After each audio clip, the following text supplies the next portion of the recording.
بسم اللہ الرحمن الرحیم۔ معزز ناظرین، پروگرام بیان القرآن کے ساتھ آج ایک مرتبہ پھر آپ کی خدمت میں حاضر ہیں۔ آج اللہ تعالیٰ کی توفیق سے 7ویں پارے کا خلاصہ، یعنی یوں کہہ لیجئے کہ 7ویں پارے کے اندر جو مضامین اللہ تعالیٰ نے ذکر فرمائے ہیں ان میں سے چیدہ مضامین کا تذکرہ آج انشاءاللہ کریں گے۔ 7ویں پارے کا آغاز ان لوگوں کے تذکرے سے ہو رہا ہے جو مسیحی برادری سے تعلق رکھتے تھے، لیکن جب انہوں نے قرآن کریم سنا تو قرآن کریم کی تلاوت کی برکات اور اس کے اثرات اس قدر ان پر ہوئے کہ ان کی آنکھوں سے آنسو جاری ہو گئے اور انہوں نے قرآن کی حقانیت کو تسلیم کیا۔ نئے رکوع کا آغاز اہل ایمان کو خطاب کرنے سے ہو رہا ہے اور فرمایا جا رہا ہے کہ یا ایھا الذین آمنوا، اے ایمان والو، لا تحرموا طیبات ما احل اللہ لکم، جو چیزیں اللہ تعالیٰ نے تمہارے لیے حلال کی ہیں ان کو قسمیں کھا کر اپنے اوپر حرام نہ کر لو۔ اللہ کی حلال کردہ چیزوں سے فائدہ اٹھانا اللہ تعالیٰ نے اس سے نہیں روکا ہے۔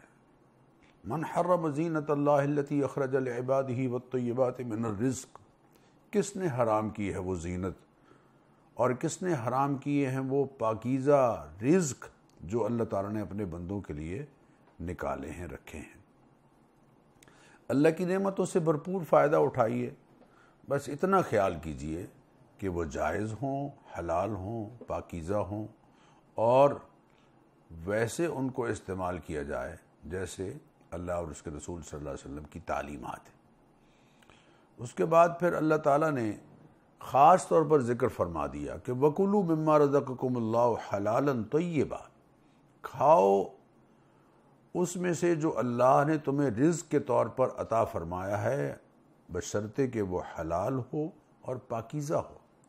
حلال ہو اور پاکیزہ کی شرط اس لیے لگائی کہ بعض دفعہ چیزیں حلال ہوتی ہیں لیکن وہ جسمانی صحت کے لیے فائدہ مند نہیں ہو پاتی، اور جو رزق کے حصول کا جو مقصد ہے وہ ان سے پورا نہیں ہو پاتا، غذائیت ان سے میسر نہیں آ رہی ہوتی۔ یہ جو جنک فوڈ وغیرہ جو ہمارے ہاں عام ہو گیا ہے، یہ غذائیت سے بھرپور غذائیں نہیں ہیں۔ ان سے خود بھی بچنے کی کوشش کیجیے اور اپنے بچوں کو بھی ان سے بچائیے، چونکہ ان سے آدمی وہ غذائیت حاصل نہیں کر پاتا جو انسانی جسم کی ضرورت ہے۔ موٹاپا اس سے ہوتا ہے، بچے بچیاں قبل از وقت بالغ ہو رہے ہیں، یہ سارے مسائل ان کی وجہ سے پیدا ہو رہے ہیں۔ حلال ہو اور طیب ہو، یہ دونوں شرطیں اللہ تعالیٰ نے رزق کے لیے، کھانے کے لیے یہاں ذکر فرمائی ہے۔ اس کے بعد جو اگلی آیت ہے وہ بہت غور طلب ہے، اس میں اللہ تعالیٰ نے قسم کا کفارہ ذکر فرمایا ہے۔ پہلے فرمایا لا یؤاخذکم اللہ باللغو فی ایمانکم، جو تم ویسے گفتگو میں تکیہ کلام کے طور پر قسمیں کھاتے ہو، یہ لغو قسم ہے، اس پر تو تمہارا مواخذہ یقیناً نہیں ہوگا۔ اسی طرح سے اگر کوئی ماضی کے کسی قصے کو بیان کرتے ہوئے کسی نے قسم کھائی ہے ماضی کے حالات کے بارے میں، اس کو یمین غموس کہتے ہیں، اس پر گناہ تو ہے، اگر غلط کھائی ہے اور جھوٹی کھائی ہے تو اس پر گناہ تو ہے یقیناً، لیکن اس پر کفارہ نہیں ہے۔ البتہ اگر فیوچر کے بارے میں، مستقبل کے بارے میں کوئی قسم کھائی ہے اور اس قسم کو بندے نے توڑ دیا ہے، اگر صحیح قسم کھائی تھی تو توڑ دیا، اور اگر غلط قسم کھائی تھی تو لازماً توڑے۔ مثلا اگر کسی نے قسم کھا لی کہ میں اپنی والدہ سے بات نہیں کروں گا یا اپنے باپ کا کہنا نہیں مانوں گا، تو یہ تو غلط قسم ہے، اس کو تو لازماً توڑنا ہے۔ تو اس کا کفارہ کیا ہے؟ 3 چیزیں اللہ تعالیٰ نے بطور کفارہ ذکر فرمائی ہیں۔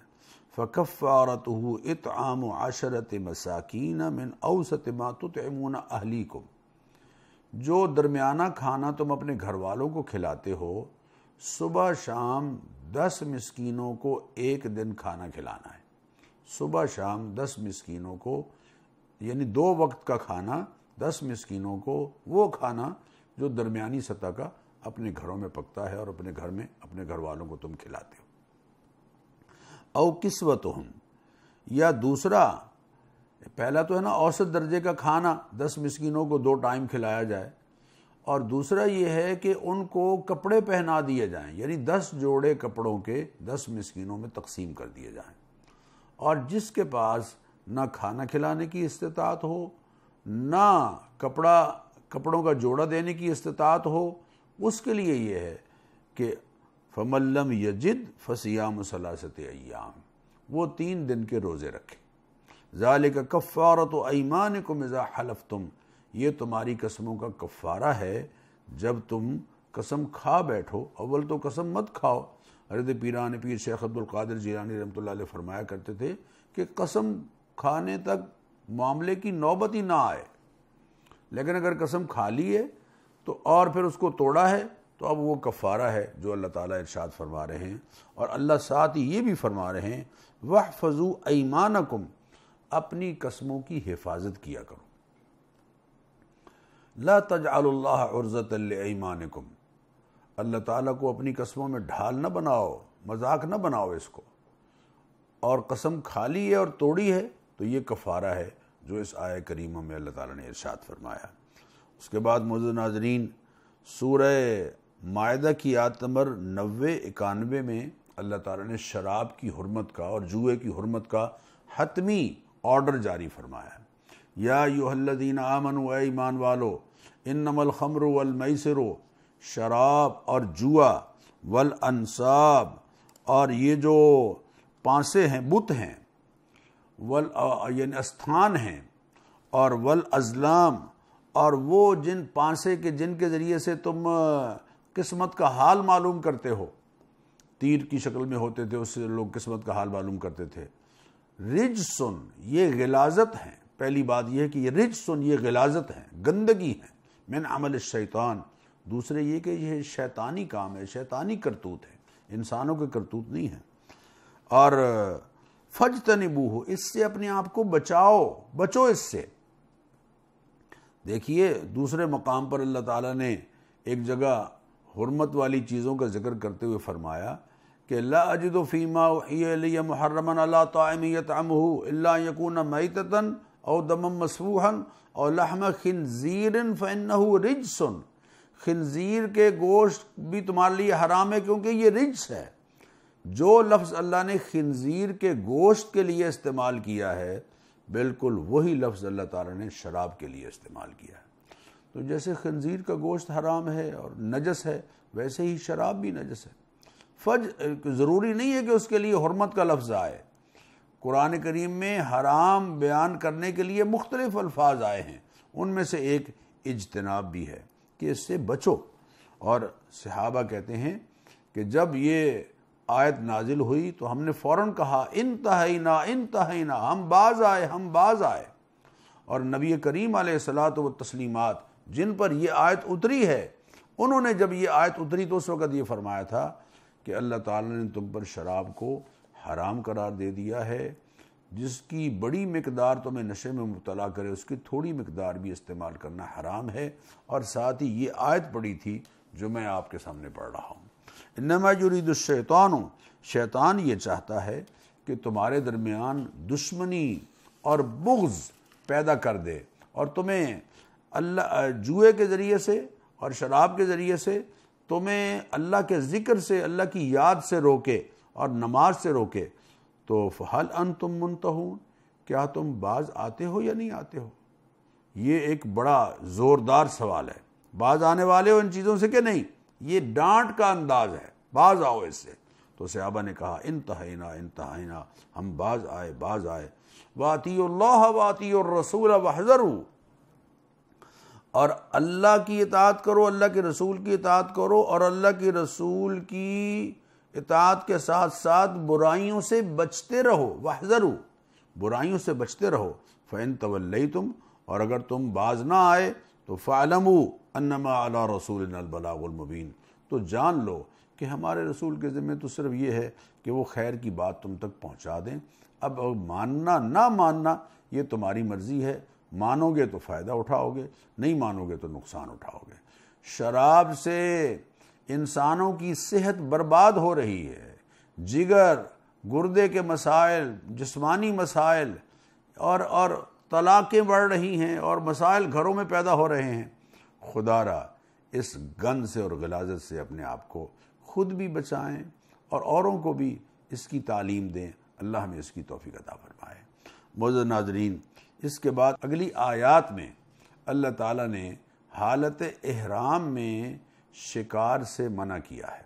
وَحُرِّمَ عَلَيْكُمْ صَيْدُ الْبَرِّ مَا دُمْتُمْ حُرُمًا، جب تک تم حالت احرام میں ہو تمہارے لیے خشکی کا شکار منع ہے، خشکی کا شکار کرنا تمہارے لیے منع ہے۔ ہاں وَإِذَا حَلَلْتُمْ فَاصْطَادُوا، جب تم احرام سے نکل جاؤ، احرام کی پابندیاں ختم ہو جائیں تو اب تم شکار کر سکتے ہو، اس کی تمہیں اجازت ہے۔ اس کے بعد پھر ایک بہت بڑا قانون، ایک بہت بڑی اہم بات اصول کے طور پر بیان ہو رہی ہے، اور وہ یہ کہ لا یستوی الخبیث والطیب، دیکھو حلال اور حرام، پاک اور ناپاک یہ برابر نہیں ہو سکتے۔ ولو اعجبک کثرت الخبیث، اگرچہ ناپاک اور حرام کی بہتات تمہیں اچھی کیوں نہ لگے، حرام کی بہتات تمہیں اچھی کیوں نہ لگے، لیکن سن لو نتائج کے لحاظ سے حلال ہی بہتر ہے۔ بہت حرام جمع کیا، اولاد نافرمان نکل گئی، بہت حرام جمع کیا، جسمانی عارضوں میں مبتلا ہو گئے۔ حرام بہت بھی ہو وہ یقیناً نقصان دہ ہے، اس کے مقابلے میں حلال یقیناً بہتر ہے، اچھا ہے۔ یہ بات اللہ تعالیٰ نے ہمیں سمجھائی ہے۔ پھر ایک اور بات اگلے رکوع میں سمجھائی جا رہی ہے کہ دیکھو وَإِذَا قِيلَ لَهُمْ تَعَالَوْا إِلَىٰ مَا أَنزَلَ اللَّهُ، جب تم سے یہ کہا جاتا ہے کہ آؤ ان باتوں کو مانو جو اللہ تعالیٰ نے تمہارے لیے احکام کے طور پر اتاری ہیں، تو تم کیا کہتے ہو؟ حسبنا ما وجدنا علیہ آباءنا، دیکھیے ہم تو اپنے باپ داداؤں سے جو چلا آ رہا ہے رواج، ہم اس کو فالو کریں گے۔ باپ داداؤں سے جو چیزیں چلی آ رہی ہیں ہم ان کو ترجیح دیں گے اور اللہ اور اس کے رسول کے احکام بالکل پیچھے چلے جائیں۔ یہ مزاج ایسا ہے جس کو اللہ تعالیٰ یہاں رد فرما رہے ہیں اور اس کی تردید کر رہے ہیں اور اس سے روک رہے ہیں۔ اولو کان آباؤہم لا یعلمون شیئا ولا یہتدون، کیا ایسا نہیں ہے کہ ان کے باپ دادا ان کو علم بھی نہیں تھا اور ان کو ہدایت بھی نہیں تھی؟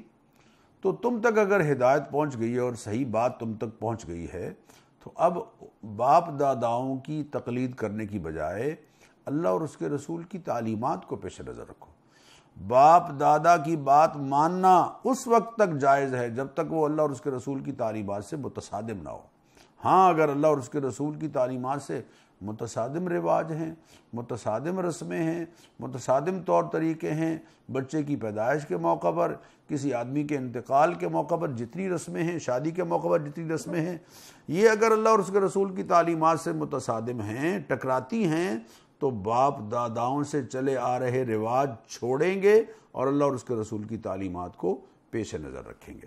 پھر ارشاد فرمایا کہ دیکھو تم نے اپنی ہدایت پر اپنے آپ کو برقرار رکھنا ہے۔ لا یضرکم من ضل اذا اہتدیتم، اگر کوئی گمراہ ہوتا ہے تو ٹھیک ہے بات پہنچانا تم پر فرض ہے، لیکن اگر وہ نہیں راستہ اختیار کرتا تو اللہ تعالیٰ نے تمہیں ہدایت بخشی ہے، یہ تمہارے لیے انشاءاللہ کافی ہوگی۔ سیدنا عیسیٰ علیہ السلام کا تذکرہ خاص طور پر اللہ تعالیٰ نے یہاں فرمایا کہ حضرت عیسیٰ علیہ السلام سے اللہ تعالیٰ ارشاد فرمائیں گے اذکر نعمتی التی انعمت علیکم نعمتی علیک وعلی والدتک، یاد کرو ان نعمتوں کو جو میں نے آپ پر کی ہیں اور آپ کی والدہ محترمہ پر کی ہیں۔ پھر جو معجزات حضرت عیسیٰ علیہ السلام کو اللہ تعالیٰ نے عطا فرمائے ان کا تفصیل کے ساتھ ذکر ہے، لیکن آخری رکوع میں سورہ مائدہ کے آخری رکوع میں اللہ تعالیٰ نے اس تقریر کا ذکر کیا ہے جو دربار ربانی میں حضرت عیسیٰ علیہ السلام کریں گے۔ اللہ تعالیٰ فرما رہے ہیں اذ قال اللہ یا عیسی ابن مریم، جب اللہ تعالیٰ فرمائیں گے اے عیسیٰ ابن مریم انت قلت للناس، اتخذونی و امی الہین من دون اللہ، کیا آپ نے کہا تھا کہ مجھے اور میری ماں کو اللہ کے ساتھ الہ بنا لو، اللہ کے سوا مجھے بھی، اللہ کے ساتھ مجھے بھی الہ مانو اور میری ماں کو بھی الہ مانو، آپ نے کہا تھا؟ تو حضرت عیسیٰ علیہ السلام کہیں گے سبحانک ما یکون لی ان اقول ما لیس لی بحق، اے پروردگار تو پاک ہستی ہے، میرے شایان شان یہ نہیں ہے کہ میں وہ بات کہوں جو آپ نے مجھے نہیں کہی، یا جو حق نہیں ہے میرے نزدیک، ما لیس لی بحق، مجھے اس کے کہنے کا کوئی حق نہیں ہے۔ ان قلت قلتہ فقد علمتا، اگر بالفرض میں نے کہا ہے تو آپ کے علم میں ہے، جبکہ میں نے نہیں کہا۔ تعلم ما فی نفسی ولا اعلم ما فی نفسک، میرے جی میں بھی جو کچھ ہے اس کا آپ کو پتہ ہے۔ ما قلت لهم الا ما امرتنی بہ، میں تو ان سے وہی کچھ کہتا رہا جس کا آپ نے مجھے حکم دیا، اور وہ کیا تھا؟ میں ان سے کہتا رہا اعبدوا اللہ ربی و ربکم، عبادت کرو اس اللہ کی جو میرا بھی رب ہے تمہارا بھی رب ہے۔ وکنت علیہم شہیدا ما دمت فیہم، جب تک میں ان میں رہا میں اس بات کی سچائی کا گواہ ہوں۔ فلما توفیتنی کنت انت الرقیب علیہم، اور جب آپ نے اٹھا لیا تو اب آپ ان کے نگہبان ہیں، اور ان تو پھر درخواست کر رہے ہیں ان تعذبہم فانہم عبادک، اگر تو ان کو عذاب دے تو پھر بھی یہ تیرے بندے ہیں، وان تغفر لہم فانک انت العزیز الحکیم، اور اگر تو انہیں معاف کر دے تو یقیناً تو غالب ہے، حکمت والا ہے، تیری قدرت میں ہے کہ تو ان کو معاف کر دے۔ گویا ان کے لیے معافی طلب کر رہے ہیں۔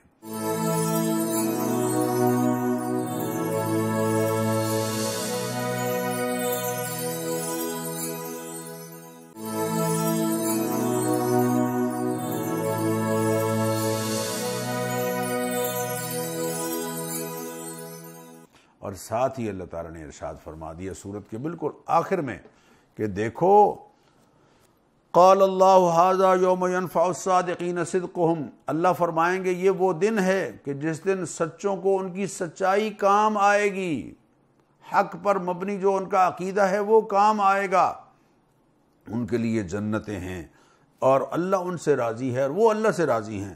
ذالک الفوز العظیم، یہ ہے بہت بڑی کامیابی جو اللہ تعالیٰ ان کو نصیب فرما رہا ہے۔ معزز ناظرین، اس کے بعد سورہ انعام کا آغاز کر رہے ہیں۔ سورہ انعام میں 165 آیات ہیں اور سورہ انعام میں 20 رکوع ہیں، اور یہ سورت مکہ مکرمہ میں نازل ہوئی، یعنی ہجرت نبوی سے پہلے نازل ہوئی۔ آپ نے دیکھا کہ اس سے پہلے جتنی صورتیں ہیں ہم پڑھ چکے ہیں یا ذکر کر چکے ہیں وہ مدنی صورتیں تھیں، یعنی ہجرت نبوی کے بعد، اور یہ پہلی صورت ہے جو ہم پڑھ رہے ہیں اس پارے میں جو مکی صورت ہے، سورہ انعام۔ انعام یہ نام کی جمع ہے، یعنی چوپائے، انعام نہیں ہے بلکہ انعام ہے، چوپائے، چونکہ اس میں انعام کا ذکر ہے اس لیے اس صورت کا نام ہی انعام رکھ دیا گیا۔ اللہ تعالیٰ کی حمد و ثنا ہے۔ یہ بات میں پہلے شروع میں عرض کر دوں کہ جتنی مکی صورتیں ہیں ان تمام صورتوں میں 3 موضوعات بیان ہوئے ہیں: توحید، رسالت اور آخرت۔ اللہ کی توحید کے، اللہ کی وحدانیت کے دلائل، اللہ کی قدرتوں کا تذکرہ، اللہ تعالیٰ کی کائنات میں پھیلی ہوئی نشانیوں کا تذکرہ، اور توحید کا انکار کرنے والوں کا رد، رسالت کا تذکرہ، رسالت کی اہمیت اور رسالت کا انکار کرنے والوں کا رد اور تردید، اور آخرت کا تذکرہ، اکاؤنٹیبلٹی، اللہ کے حضور میں پیشی کا ذکر، اور آخرت کا انکار کرنے والوں کا رد۔ یہ ہے تمام مکی صورتوں کا بنیادی موضوع۔ یہاں بھی دیکھیے اللہ تعالیٰ کی حمد و ثنا سے ذکر آغاز ہو رہا ہے۔ الحمدللہ الذی خلق السماوات والارض، تمام تعریفیں اس اللہ کے لیے جس نے آسمانوں کو پیدا کیا، زمین کو پیدا کیا۔ وجعل الظلمات والنور، اور اس نے بنائی ہیں اندھیرے بھی اور روشنی بھی۔ روشنی ایک ہے، اندھیرے بہت سارے ہیں، کفر کا ہے، شرک کا ہے، بدعات کا ہے، رسوم کا ہے، لیکن روشنی ایک ہی ہے جو سیدنا حضرت محمد الرسول اللہ صلی اللہ علیہ وسلم انسانیت کے لیے لے کر آئے ہیں، اور وہ ہے قرآن کریم اور اس کی تشریحات احادیث نبویہ کی صورت میں۔ وَهُوَ اللَّهُ فِي السَّمَاوَاتِ وَالْأَرْضِ يَعْلَمُ سِرَّكُمْ وَجَهْرَكُمْ، اللہ ہے آسمانوں میں بھی اور زمین میں بھی، وہ تمہاری ہر پوشیدہ بات کو بھی جانتا ہے، تمہارے چھپے اور کھلے سب کاموں کو پوری طرح جانتا ہے۔ ہم جو چھپ کر رہے ہیں وہ بھی اللہ کے علم میں ہیں، جو ظاہر ہو کر رہے ہیں وہ بھی اللہ کے علم میں ہیں۔ وَيَعْلَمُ مَا تَكْسِبُونَ، اور جو کچھ تم بھلائی یا برائی کماتے ہو اللہ تعالیٰ کو اس کا پوری طرح سے علم ہے۔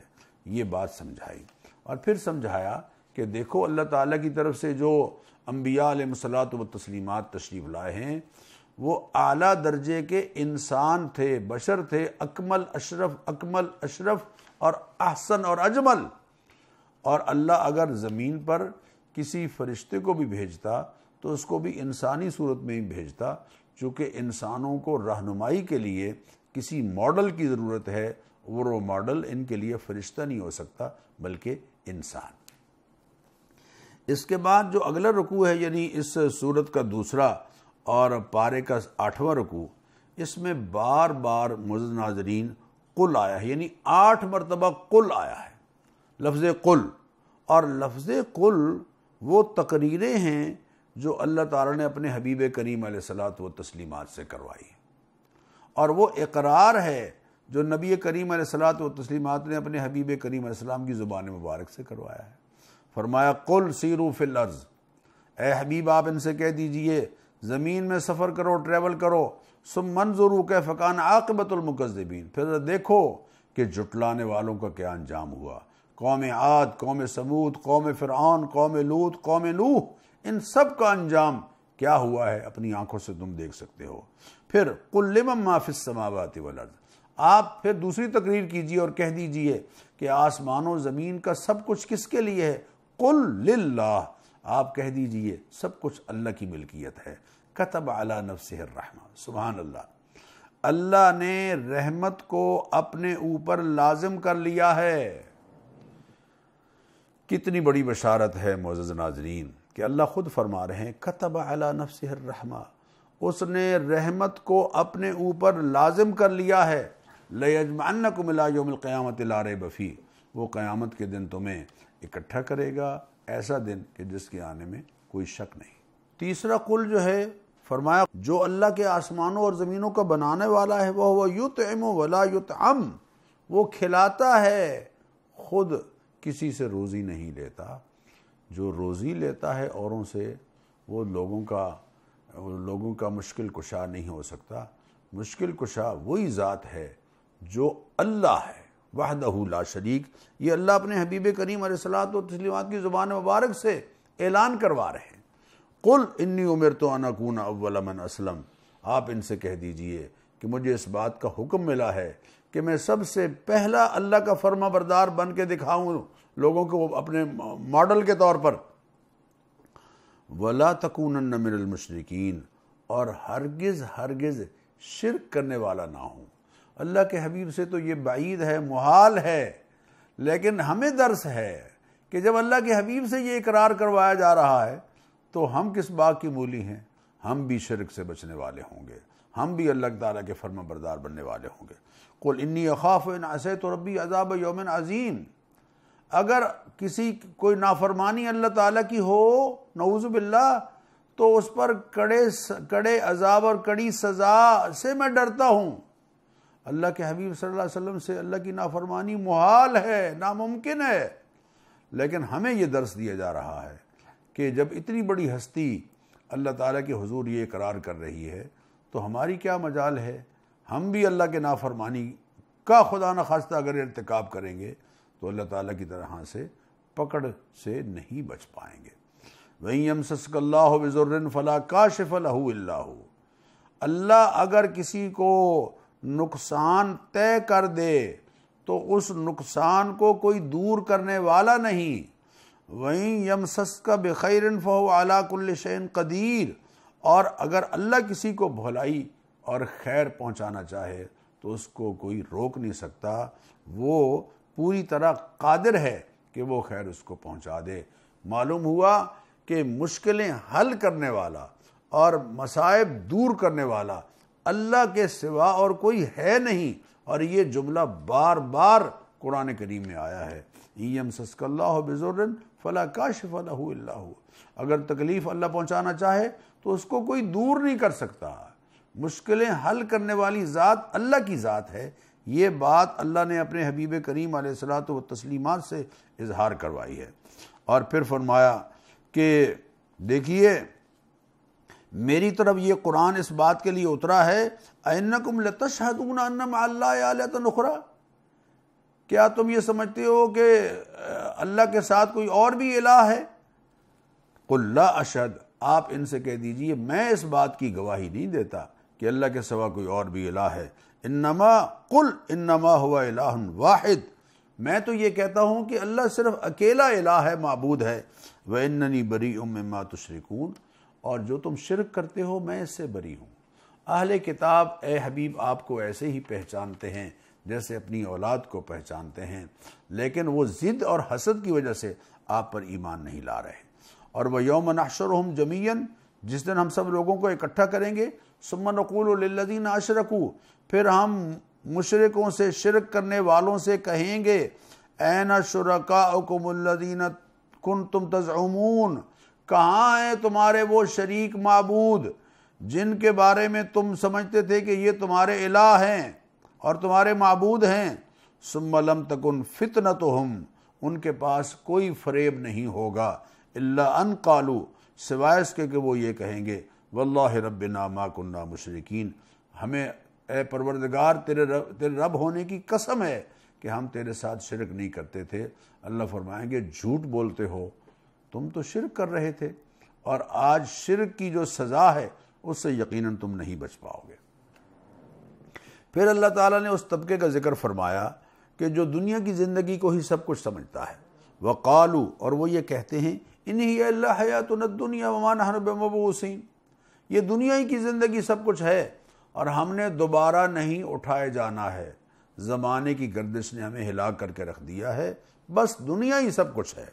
حالانکہ جب تیرے رب کے دربار میں کھڑے ہوں گے تو اللہ تعالیٰ فرمائیں گے أَلَيْسَ هَذَا بِالْحَقِّ، اب بتاؤ جس آخرت کا تم انکار کرتے تھے یہ حق ہے کہ نہیں؟ قالوا بلا وربنا، کہیں گے کیوں نہیں، ہمیں اپنے رب کی قسم ہے کہ یہ حق ہے۔ لیکن اللہ فرمائیں گے فذوقوا العذاب بما کنتم تکفرون، اب اس کفر اور انکار کی سزا چکھو جو تم نے دنیا میں آخرت کا انکار کر کے کی تھی۔ آخرت کا انکار یہ کفر ہے، اور آج تم دار الجزاء میں آ چکے ہو اور دار العمل سے نکل چکے ہو، اس لیے اب تمہارے لیے اب ماننے کا کوئی فائدہ نہیں ہے۔ پھر اللہ تعالیٰ نے فرمایا وَمَا هَذِهِ الْحَيَاةُ الدُّنْيَا إِلَّا لَعِبٌ وَلَهْوٌ، یہ دنیا جو ہے یہ عارضی ہے، یہ کھیل کود کا سامان ہے، یعنی کھیل تماشا ہے۔ اور وَلَدَارُ الْآخِرَةِ خَيْرٌ، وَلَدَّارُ الْآخِرَةُ خَيْرٌ لِلَّذِينَ يَتَّقُونَ، اور آخرت کا گھر ہی ان لوگوں کے لیے بہتر ہے جو تقوی کی زندگی اختیار کرتے ہیں۔ پھر اللہ تعالیٰ اپنے حبیب کریم علیہ الصلوۃ والتسلیمات سے ارشاد فرما رہے ہیں کہ آپ ان کو بتائیے کہ ما من دابۃ فی الارض ولا طائر یطیر بجناحہ الا امم امثالکم، کوئی جاندار جو زمین پر چلتا ہے یا کوئی پرندہ جو فضا میں اڑتا ہے، جیسے اپنے پروں کے ساتھ یہ فضا میں اڑ رہے ہیں، جیسے یہ اللہ کی مخلوق ہیں، اسی طرح کی اللہ کی بہت ساری اور بھی مخلوقات ہیں جو تمہیں نظر نہیں آتی۔ یہ کرونا بھی اللہ کی ایک مخلوق ہے، اور اللہ کی مخلوق کے ساتھ ہم لڑ نہیں سکتے ناظرین۔ جو اتنا کمزور ہے کہ ہاتھ پر ہو تو اس کو دھو دیں تو وہ ختم ہو جاتا ہے، گلے میں آ جائے تو گرم پانی پئیں تو معدے میں چلا جاتا ہے اور مر جاتا ہے، لیکن اتنا کمزور ہے اس نے 200 سے زائد ممالک کو وقتے میں ڈال دیا ہے۔ لہذا کرونا سے لڑنا نہیں، کرونا سے بچنا ہے۔ اللہ کی مخلوقات سے ہم لڑ نہیں سکتے، ہم اس سے بس معافی مانگتے ہوئے بچنے کی ہی درخواست ہمیں کرنی چاہیے۔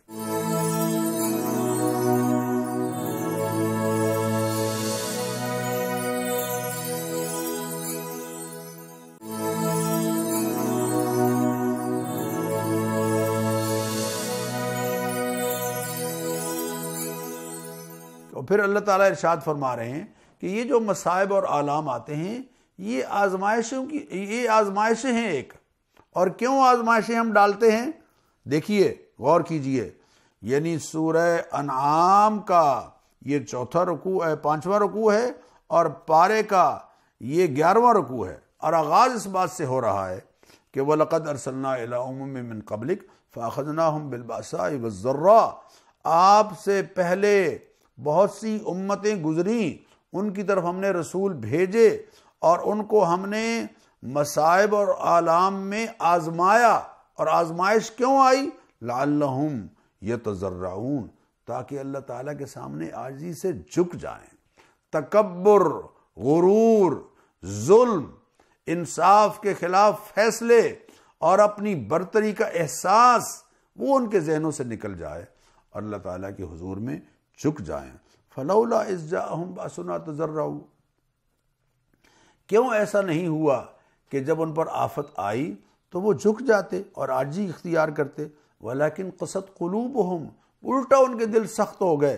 وزین لہم الشیطان ما کانوا یعملون، اور جو وہ کرتوت کر رہے تھے شیطان نے ان کے لیے وہ کرتوت خوشنما بنا دیے. معزز ناظرین، جب کوئی تکلیف آتی ہے اور وہ تکلیف اللہ تعالیٰ کی طرف متوجہ کرنے کا ذریعہ بنے تو سمجھ لو کہ وہ تمہارے لیے رحمت ہے. اور اگر وہ تکلیف اور مصیبت اور آفات اور مصائب اللہ سے دور ہونے کا ذریعہ بنے تو سمجھ لو کہ وہ تمہارے لیے عذاب ہے. اسی لیے اللہ تعالیٰ نے ارشاد فرمایا فَلَمَّا نَسُوا مَا ذُكِّرُوا بِهِ، جب انہوں نے ہماری نصیحت کو بھلا دیا تو فتحنا علیہم ابواب کل شے، ہر شے کے دروازے ہم ان پر کھول دیے. ایک ہے برکتوں کے دروازے کو کھلنا، ایک ہے ہر شے کے دروازوں کا کھلنا. ہر شے میں بیماری بھی ہے، ہر شے میں آفات بھی ہیں، ہر شے میں اور بہت ساری چیزیں ہیں جن میں انسان وہ پڑ جاتا ہے. اللہ تعالی ہمیں اس سے محفوظ فرمائے. نبی کریم علیہ الصلوۃ والتسلیمات سے لوگ سوال کیا کرتے تھے، الٹے پلٹے سوال، کہ جناب آپ کا جو مکان ہے وہ سونے کا ہونا چاہیے، آپ نہریں جاری کریں، آپ چشمے جاری کریں، آپ فلاں کریں، آپ فلاں کریں. ایسے کام جو آپ صلی اللہ علیہ وسلم کے منصب کا تقاضا ہی نہیں یا منصب سے مناسبت ہی نہیں رکھتے، آپ سے مطالبہ کرتے تھے. تو اللہ تعالیٰ نے اپنے حبیب کریم علیہ الصلوۃ والتسلیمات سے فرمایا، یہ سورہ انعام کی آیت نمبر 50 ہے، سورہ انعام آیت نمبر 50. قل، اے حبیب آپ اعلان کر دیجئے، لا اقول لکم عندی خزائن اللہ، میں تم سے یہ نہیں کہتا کہ میرے پاس اللہ کے خزانے ہیں. ولا عالم الغیب، اور نہ میں اللہ کے بتائے کہ خود بخود غیب جانتا ہوں. ولا اقول لکم انی ملک، اور میں تم سے یہ بھی نہیں کہتا کہ میں فرشتہ ہوں. ان اتبع الا ما یوحی الی، میں تو اسی کی پیروی کرتا ہوں جو میری طرف وحی کی جاتی ہے. اور یہی میرا منصب ہے کہ میں نبوت کا پیغام، اللہ تعالیٰ کی طرف سے آیا ہوا پیغام تم تک پہنچاؤں. جو مطالبے تم کر رہے ہو مجھ سے وہ تو میرے منصب کے شایع نشان ہی نہیں. پھر معزز ناظرین، اللہ تعالیٰ نے صحابہ کا ذکر فرمایا اور اپنے حبیب سے یہ فرمایا کہ لا تطرد الذین یدعون ربهم بالغداة والعشی یریدون وجہہ، جو اللہ کی خوشنودی کے لیے آپ کے پاس آتے ہیں صبح شام، آپ ان کو اپنے سے دور نہ کیجیے. ما علیک من حسابہم من شیء، نہ ان کا آپ کے ذمہ کوئی حساب ہے، نہ آپ کا ان کے ذمہ کوئی حساب ہے. اگر آپ ان کو اپنے پاس سے دور کریں گے تو آپ حق تلفی کرنے والوں میں سے ہو جائیں گے. اللہ اکبر، اللہ اکبر. صحابہ کی تعریف اللہ تعالیٰ فرما رہے ہیں اور پھر فرما رہے ہیں کہ وَإِذَا جَاءَكَ الَّذِينَ يُؤْمِنُونَ بِآيَاتِنَا، یہ صحابہ جب آپ کے پاس آئیں فَقُلْ سَلَامٌ عَلَيْكُمْ، آپ خود سلام ان کو کیا کیجئے. اللہ اکبر، اللہ اکبر. كَتَبَ رَبُّكُمْ عَلَى نَفْسِهِ الرَّحْمَةَ، اللہ تعالیٰ نے رحمت اپنے اوپر لازم کر لی ہے. یہ بات اللہ دوبارہ دہرا رہے ہیں. پھر فرمایا اے حبیب آپ ان کو ایک خطاب کیجئے، انی نہیت ان اعبد الذین تدعون من دون اللہ، مجھے اس بات سے روکا گیا ہے کہ میں اللہ کے سوا کسی اور ان کو پکاروں جن کو تم پکارتے ہو، معبود مانتے ہو. قل لا اتبع اہواءکم، میں تمہاری خواہشات کی پیروی نہیں کروں گا، اس لیے کہ انی علی بینۃ من ربی، میرے پاس تو روشن دلیل ہے وحی کی صورت میں تمہاری خواہشات کی پیروی کیوں کروں. اور میں اعلان کرتا ہوں عندہ مفاتیح الغیب، غیب کے عندہ مفاتیح الغیب، غیب کی چابیاں صرف اور صرف اللہ کے پاس ہیں، لا یعلمها الا هو، اس کے سوا کوئی نہیں جانتا۔ جن کو وہ بتائے وہ اتنا ہی جانتے ہیں جتنا اللہ بتائے، ورنہ بغیر کسی کے بتائے کہ جاننے والی ذات صرف اور صرف اللہ تعالیٰ ہے۔ پھر اللہ نے فرقہ بندی سے روکتے ہوئے فرقہ بندی اور گروہ بندی کو ایک عذاب کی شکل قرار دیا ہے۔ قل، اے حبیب آپ اعلان کر دیجئے، هو القادر علی ان یبعث علیکم عذابا من فوقکم، اللہ قادر ہے کہ تمہارے اوپر سے عذاب بھیجے، او من تحت ارجلکم، یا تمہارے پاؤں کے نیچے سے عذاب آ جائے، اور یلبسکم شیعا، یا تمہیں فرقے فرقے کر کے لڑا دے بھڑا دے۔ تو یہ گروہ بندیاں اور فرقے بندیاں یہ تو اللہ کے عذاب کی شکل ہیں، اس سے اپنے آپ کو بچانا ہے۔ ہر مسجد تمام مسلمانوں کی مسجد ہونی چاہیے۔ اس کے بعد پھر اللہ تعالیٰ یہ فرما رہے ہیں کہ دیکھو ایسی مجلسوں سے اپنے آپ کو بچاؤ کہ جن مجلسوں میں اللہ اور اس کے رسول کی تعلیمات کا مذاق اڑایا جا رہا ہو۔ جب آپ دیکھیں کہ لوگ نکتہ چینیاں کر رہے ہیں اللہ کی آیات کے بارے میں، اللہ کے رسول کی تعلیمات کے بارے میں، تو فَأَعْرِضْ عَنْهُمْ، ان سے ہٹ جائیے، حَتَّى يَخُوضُوا فِي حَدِيثٍ غَيْرِهِ، یہاں تک کہ وہ کسی اور بات میں مشغول ہو جائیں۔ اور پھر اللہ اپنے حبیب کریم علیہ الصلوۃ والتسلیمات سے اعلان کروا رہے ہیں، قل، آپ اعلان کر دیجئے، اندعو من دون اللہ ما لا ينفعنا ولا يضرنا، کیا ہم ان کو پکاریں گے جو ہمارے نفع نقصان کے مالک نہیں ہیں؟ نفع نقصان کا مالک اور پکار کے لائق صرف اللہ تعالیٰ کی ذات کریمہ ہے۔ نماز پڑھنے کا تاکید سے اور زکوٰۃ ادا کرنے کا حکم دیا جا رہا ہے۔ حضرت ابراہیم علیہ السلام نے اپنی قوم کے سامنے بات سمجھانے کے لیے کبھی کہا یہ چاند میرا رب ہے، کبھی کہا سورج میرا رب ہے، اور کبھی کہا ستارے میرے رب ہیں، لیکن جب سب غروب ہو گئے تو سمجھانا یہ چاہتے تھے کہ جو غروب ہو جائے اور مٹ جائے اور فنا ہو جائے وہ اور کچھ ہو سکتا ہے لیکن رب نہیں ہو سکتا۔ الذین آمنوا ولم یلبسوا ایمانہم بظلم، جو ایمان لائے اور شرک کے ساتھ اپنے ایمان کو ملوث نہیں ہونے دیا، اولئک لہم الامن، ان کے لیے آخرت میں یقیناً امن ہی امن ہے۔ اور پھر فرمایا دیکھو 18 انبیاء کا ذکر فرمایا، نام مسلسل آئے اوپر تلے، اور پورے قرآن کریم میں یہ واحد مقام ہے جہاں 18 انبیاء کے اسماء گرامی آئے، اور فرمایا کلن فضلنا علی العالمین، ہم نے ان سب کو سارے جہانوں پر فضیلت عطا فرمائی ہے۔ ہمارا یہ عقیدہ ہے کہ انبیاء علیہ الصلوۃ والتسلیمات پوری کائنات میں سب سے افضل، اشرف، اکمل، اجمل ہیں، اور ان میں سے بھی پھر سیدنا حضرت محمد الرسول اللہ صلی اللہ علیہ وسلم کی ذات کریمہ سب سے افضل ہے، سب سے اجمل ہے۔ اللہ جیسے اپنی ذات میں وحدہ لا شریک ہے، الہ ہونے میں اور خالق ہونے میں، ویسے ہی اللہ کی مخلوق میں سیدنا محمد الرسول اللہ اپنی ذات اور صفات میں وحدہ لا شریک ہیں۔ جیسے اللہ کے سوا الہ کوئی نہیں، ویسے ہی محمد الرسول اللہ کے سوا مصطفیٰ کوئی نہیں، اس میں کوئی شک نہیں۔ لیکن ساتھ ہی اللہ تعالیٰ نے ارشاد فرمایا کہ ان کے رشتہ دار، ان سے خونی رشتے رکھنے والے، لو اشرکو، اگر شرک کریں گے، لحبط عنہم ما کانوا یعملون، ساری نیکیاں اور سارے اعمال بالکل مٹ کر رہ جائیں گے۔ اور لوگوں کو یہ سمجھایا کہ اللہ کی قدر کرنے والے بنو، ما قدر اللہ حق قدرہ اذ قالوا ما انزل اللہ علی بشر من شیء، اللہ تعالیٰ کی قدر ان لوگوں نے نہیں کی جیسے قدر کرنے کا حق تھا جب انہوں نے یہ کہا کہ اللہ تعالیٰ نے کسی انسان پر کوئی چیز نازل نہیں کی، حالانکہ من انزل الکتاب الذی جاء بہ موسیٰ، کون ہے وہ ذات جس نے حضرت موسیٰ علیہ السلام پر تورات اتاری اور ہدی للناس تھی، یہ ساری چیزیں اللہ تعالیٰ کی طرف سے ہیں، اللہ رہنما ہے۔ اور ھذا کتاب انزلناہ مبارک، یہ کتاب ہے قرآن کریم جو اللہ فرماتے ہیں ہم نے اتاری ہے۔ اور معزز ناظرین، میں آپ سے درخواست کروں گا یہ آیت ضرور پیش نظر رکھیے۔ اللہ فرماتے ہیں وَلَقَدْ جِئْتُمُونَا فُرَادًا، لوگو تم سب نے ہمارے پاس اکیلے اکیلے آنا ہے، کما خلقناکم اول مرہ، جیسے پہلی مرتبہ ہم نے تمہیں اکیلے اکیلے پیدا کیا ہے، آ چکے ہو ہمارے پاس اکیلے اکیلے جیسے ہم نے تمہیں پہلے اکیلے اکیلے پیدا کیا تھا۔ وَتَرَكْتُمْ مَا خَوَّلْنَاكُمْ وَرَاءَ ظُهُورِكُمْ، اور دنیا کی سب شان و شوکت، ٹھاٹ باٹ، روب داب، عہدہ منصب سب پیچھے چھوڑ آئے ہو۔ یوم لا ینفع مال ولا بنون، تمہارا مال، تمہاری اولاد آج تمہیں کوئی کام نہیں دے گا، سب نعمتیں پیچھے رہ گئی ہیں۔ آج تم سے کوئی نہیں پوچھے گا کہ کس کے بیٹے اور کس کے پوتے اور کس کے نواسے ہو۔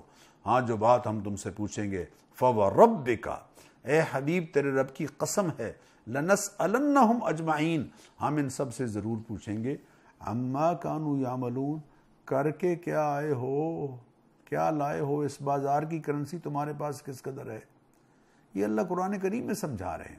پھر اللہ تعالیٰ اپنی قدرتوں کا ذکر فرما رہے ہیں کہ انزل من السماء ماء، اس نے ہی بلندیوں سے پانی اتارا، فاخرجنا به نبات كل شيء، ہر قسم کی نباتات اگا دی، اور وہاں سے ہم نے سبز کھیت نکالے، دانے تہ بتہ نکالے، کھجوروں کے درخت نکالے، اور خوشوں کے گچھے نکالے جو نیچے جھکے ہوئے ہیں، اور انگوروں کے باغات۔ یہ ساری قدرتیں اللہ تعالیٰ ارشاد فرما رہا، اور انار ملے جلے اور ایک دوسرے سے مختلف۔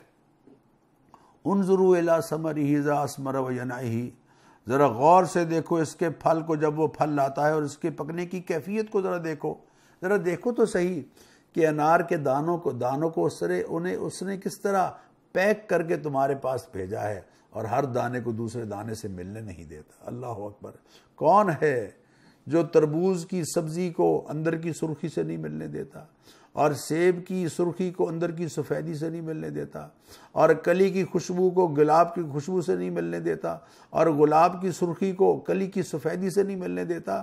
یہ صرف اور صرف۔ اور کون ہے جو گنے کے پودے کے نیچے میٹھے کی پڑیاں رکھ رہا ہے، اور کلی کے نیچے خوشبو کی پڑیاں رکھ رہا ہے، اور گلاب کے پودے کے نیچے وہ بھی ایک ہی مٹی، ایک جیسی مٹی، ایک جیسا پانی، ایک جیسی زمین۔